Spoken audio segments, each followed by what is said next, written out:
Bonjour les sélacantes. Je ne vous appelle pas comme ça par hasard puisque figurez-vous que cette espèce de poisson est la plus vieille au monde, avec près de 350 millions d'années. Et justement, que diriez-vous de vivre éternellement? Vous l'aurez compris, aujourd'hui on se tourne vers un futur étrange. Un futur où les êtres humains ne meurent plus de vieillesse. Alors comment est-ce possible? Eh bien, avez-vous déjà entendu parler de Anatoly Brushkov ou Brushkov? C'est un scientifique russe qui s'est inoculé volontairement en 2013 une bactérie vieille de près de 3,5 millions d'années, en espérant devenir immortel. Voilà, jusqu'ici il déclare être en pleine forme. Et il est allé chercher cette bactérie dans le pergélisol. Voilà, le sol qui est en fait gelé en permanence. On rencontrera donc au niveau des pôles, on est d'accord. Et ça ne manque clairement pas de ça en Russie. Mais imaginez que dans quelques décennies, supposons 2040, voilà, je suis un mec qui prend des risques, alors que toute l'humanité continue de vieillir, comme depuis toujours, le docteur Brushkov se porte lui toujours comme un charme. Et alors, le dérèglement climatique continue son œuvre et se met à dégeler certains pergélisols. Et alors, ces fameuses bactéries préhistoriques se répandent alors dans les nappes phréatiques, les rivières, les océans et finalement dans le plat des humains qu'ils se mettent à ingérer. Et finalement, tous les êtres humains finissent par l'absorber et par devenir,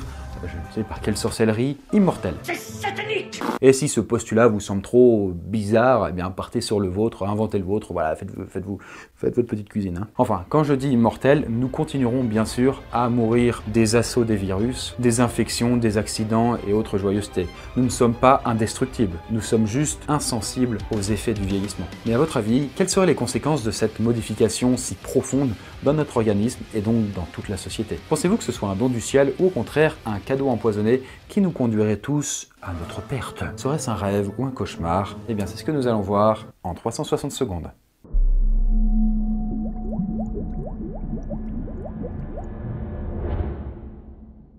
Sur Terre, à l'aube de 2018, nous sommes 7 milliards et 600 millions et des poussières, selon ce bon vieux Worldometers. Et si vous zoomez bien, on peut compter toutes les secondes une nouvelle naissance, un nouvel être humain qui naît sur Terre. Et le total des naissances étant à peu près 3 fois supérieur au nombre de décès quotidiens, sachant qu'on compte dans le monde à peu près 3 naissances pour un décès par seconde. Mais avant de nous engouffrer dans ce postulat, qu'est-ce que ça veut dire mourir de vieillesse, à votre avis? Puisque aujourd'hui, médicalement, on n'utilise même plus ce terme. On a la fâcheuse tendance à vouloir tout nommer. Par exemple, on ne dit plus qu'une personne âgée s'est endormie dans son sommeil, mais qu'elle a subi un infarctus nocturne.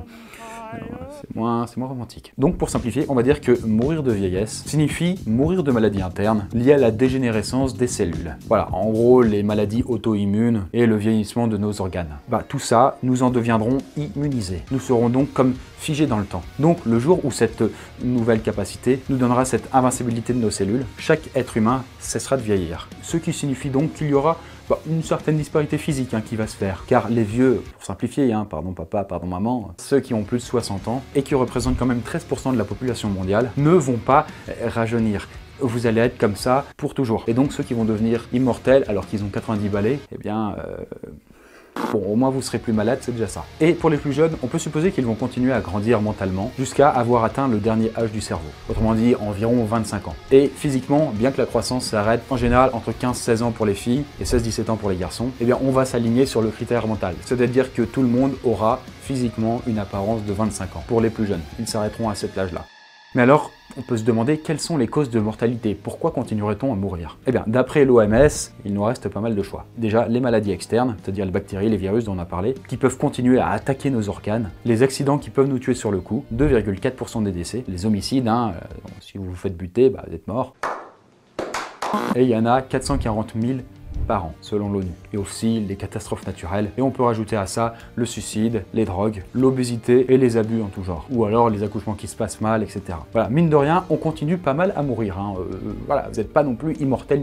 Et les AVC, responsables de près de 1/4 des décès dans le monde, quant à eux, reculeront, mais sans pour autant disparaître. Puisque même si nous ne vieillissons plus, notre corps continue à évoluer de la façon dont nous le traitons. Voilà, c'est-à-dire que vous pouvez être éternellement jeune. Si vous prenez de la chenouf au petit déjeuner pendant 40 ans, ça va laisser quelques séquelles. Mais alors, avec tous ces gens qui ne meurent plus, on peut se demander, la population va exploser, on s'arrête beaucoup trop. Eh bien, selon l'ONU et l'INED, nous devrions atteindre à peu près les 10 milliards d'êtres humains à l'horizon 2050. Et même dépasser les 11 milliards quand on atteindra la fin de notre siècle, en 2100. Mais notre potentielle immortalité change un petit peu la donne, puisque le taux de fécondité d'à peu près 2,5 enfants par femme actuellement dans le monde se mettra lui à exploser, puisque les femmes pourront avoir autant d'enfants qu'elles le veulent cette fois-ci. Et ainsi, l'une d'elles pourra battre le record du monde, toujours invaincu depuis le 18e siècle, et qui est détenu par une certaine Madame Vassiliev, une paysanne russe qui eut pas moins de 69 enfants. Et ainsi, tous immortels, nous pourrions facilement dépasser les 11 milliards d'individus sur Terre avant 2050.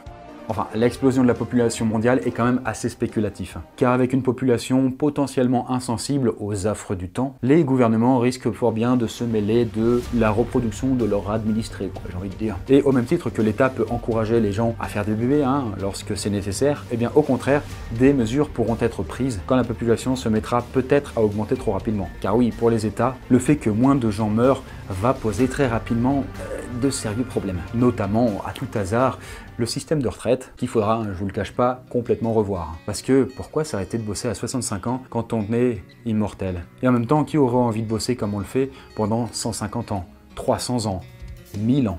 En tout cas, une chose est sûre, les gens pratiquant un métier dans de rudes conditions, même s'ils restent éternellement jeunes, seront susceptibles malgré tout de développer des ennuis de santé, qui pourraient, au bout du compte, finir par les tuer. Mais d'un autre côté, dans un domaine comme celui des sciences, de la technologie ou alors des technologies de pointe, l'immortalité pourrait devenir un atout considérable, puisque les scientifiques, les chercheurs et les médecins exceptionnels pourraient exercer leur talent sans aucune limite de temps, et pourraient continuer à devenir de plus en plus experts. Leurs compétences et leur intelligence ne diminueraient pas avec le temps, mais continueraient toujours à atteindre de plus en plus de sommets. Et les scientifiques ne seraient pas les seuls à pouvoir continuer à œuvrer. Pensez aussi aux musiciens, aux acteurs, aux écrivains et aux philosophes qui pourraient continuer indéfiniment à s'exprimer. Et au quotidien, nous, comment vivrions-nous notre immortalité? Nous pourrions commencer peut-être à penser à un peu plus long terme. Nous pourrions avoir des projets qui s'étalonnent non pas sur quelques années ou quelques décennies, mais sur des siècles ou des millénaires. Notre longévité nous laisserait le temps de vivre de multiples vies, d'exercer plusieurs métiers, de voyager et de connaître le monde, sans être contraint par l'âge ou le temps qui passe. La notion de famille, elle aussi, évoluerait forcément. Car s'il est possible d'avoir toute une flopée d'enfants immortels qui plus est, au bout de 25 ans, auraient le même aspect physique que vous, il faudrait s'habituer à ne plus pouvoir distinguer l'arrière-grand-père du petit-fils. Et les critères de beauté, eux aussi, peut-être, pourraient évoluer. Car les femmes et les hommes au physique jeune et en bonne santé seraient, on va dire, légion. Tandis que les personnes avec un aspect plus mûr seraient de plus en plus rares. Et c'est bien connu, ce qui semble rare peut paraître désirable. Et donc, les cougars et compagnie pourraient peut-être devenir, dans ce nouveau monde, le summum de ce qu'on a envie de posséder. En tout cas, la vie éternelle nous permettrait de vivre de nouvelles expériences qu'une seule vie ne nous permettrait pas de réaliser. Nous pourrions voir passer les siècles, les millénaires, les âges et l'évolution de l'humanité. Mais d'un autre côté, peut-être qu'avec le temps, ne finirions-nous pas blasés par toutes ces connaissances et notre interminable vécu qui ne pourrait cesser de s'accumuler? Tous ces siècles vécus ne nous chargeraient-ils pas peu à peu de plus en plus de nostalgie, d'envie de s'isoler du monde, à l'instar des elfes immortels de la Terre du Milieu, qu'a écrit, il y a très longtemps de ça, un certain Tolkien. Voilà, j'espère que la vidéo vous a plu, que vous avez appris des trucs, et bien sûr n'hésitez pas à vous abonner à la chaîne pour pouvoir suivre les autres vidéos. Mais on s'en fout, ouais. Au fait, comment vous avez trouvé la vidéo? Bah, c'était pas mal. Ouais, sympa. Et vous avez même pas regardé, mais vous avez quel âge? Moi, j'ai vers les 312 ans. Ah, moi, j'ai sur mes 414, là. Oh putain, dis, ça m'étonne pas, hein.